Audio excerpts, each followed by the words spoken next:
ఎవరి దమ్మేంటో ఇప్పుడు తేలబోతోంది.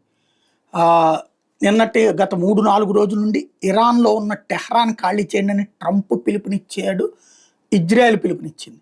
టెహ్రాన్ నుంచి బారులు తీరుతున్నటువంటి వెహికల్స్‌కి సంబంధించిన విజువల్స్ నిన్న చూపించాను. పెద్ద ఎత్తున వలస వెళ్ళిపోతున్నారు ఇరాన్ ప్రజలు.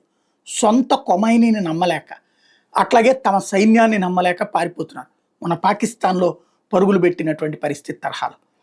అదే సందర్భంలో ఇప్పుడు తాజాగా ఇజ్రాయెల్ మీద ఇరాన్ కూడా బాంబు దాడులు చేస్తుంది కదా.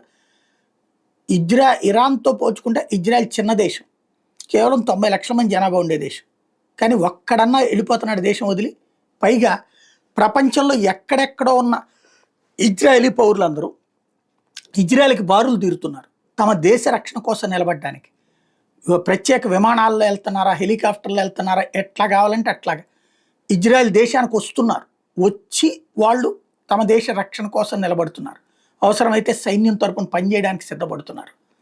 ఇక్కడ అణువణువున దేశభక్తి, అడుగడుగున దేశభక్తి.